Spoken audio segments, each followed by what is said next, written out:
Hello friends, मेरा नाम देवदत्त है और आप सभी का मेरे चैनल पामिस्ट्री फॉर ऑल में स्वागत है। दोस्तों, आज के इस वीडियो में मैं आपको बताऊंगा मस्तिष्क रेखा की कुछ अद्भुत बनावट के बारे में। दोस्तों, हमारे हाथों में मस्तिष्क रेखा सामान्यतः जीवन रेखा के पास से निकलती है और या तो हथेली के पार चली जाती है या तो वो हथेली के नीचे की ओर झुकती हुई नजर आती है।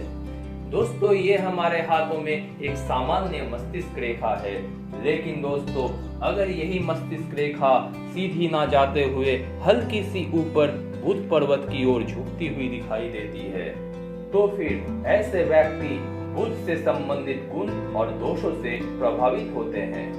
ऐसे व्यक्ति व्यापार में रुचि लेने वाले होते हैं और प्रत्येक स्थिति में इनकी मानसिकता धन कमाने की होती है। धन कमाने की इसी लालसा में वे इतने स्वार्थी हो जाएंगे कि स्वास्थ्य की ओर भी ध्यान देना छोड़ देंगे। अगर ऐसे व्यक्ति नौकरी करते हैं तो अतिरिक्त समय में ये अपने एम्प्लॉयर का कोई ऐसा काम करते हैं जिससे उन्हें धन की अतिरिक्त प्राप्ति होती रहती है। वे धन कमाने के लिए छल कपट और झूठ का भी सहारा लेते हैं। कुछ पैसे बचाने के लिए वे मीलों दूर पैदल चलने का कष्ट भी उठा सकते हैं। अगर बुध वाली अंगुली यानी कि कनिष्ठिका अंगुली जो लिटिल फिंगर है वो टेढ़ी मेढ़ी हो और थोड़ी सी विकृत हो तो ऐसा व्यक्ति किसी एक तरीके से धन कमाने की नहीं सोचेगा, बल्कि हर तरीके से रुपया कमाने पर जोर देता रहेगा। ऐसे व्यक्ति धन का अत्यंत लोभी होता है। अगर मस्तिष्क रेखा सीधी चलती हुई आगे बढ़े और फिर एक त्रिकोण का रूप लेती हुई ऊपर बुध पर्वत की ओर झुक जाए, तो फिर ऐसा व्यक्ति बहुत बड़ा डॉक्टर बनता है और डॉक्टर के रूप में चिकित्सा से धन कमाने के कार्य में लगा रहता है। अगर बुध पर्वत में क्रॉस हो या फिर कोई गलत निशान हो तो फिर ऐसा व्यक्ति बहुत ही लोभी होता है और डॉक्टर बनने के बाद ये बहुत गलत तरीके से धन कमाने की ओर इनका ध्यान रहता है।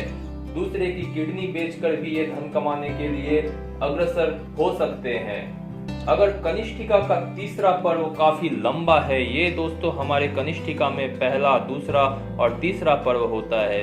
ये पर्व अगर बाकी दोनों पर्व के हिसाब से बहुत लंबा होता है तो फिर ऐसा व्यक्ति बहुत चतुर व्यापारी होता है और अगर ऐसा व्यक्ति डॉक्टर बनता है तो वे अपने ही लेवल के बहुत चतुर डॉक्टर होते हैं और धन कमाने के लिए कुछ भी कर सकते हैं।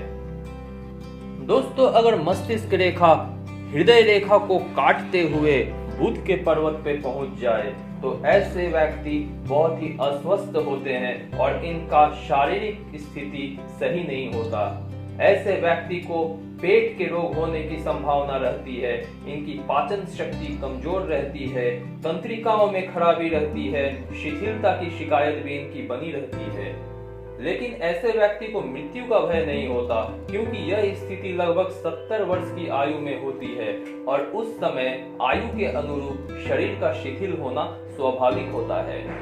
अगर इसी रेखा के अंत में सितारे का चिन्ह हो या फिर क्रॉस का चिन्ह हो या फिर द्वीप का चिन्ह हो यानी कि कोई खराब संकेत हो, तो फिर ऐसे व्यक्ति की अचानक मृत्यु हो सकती है।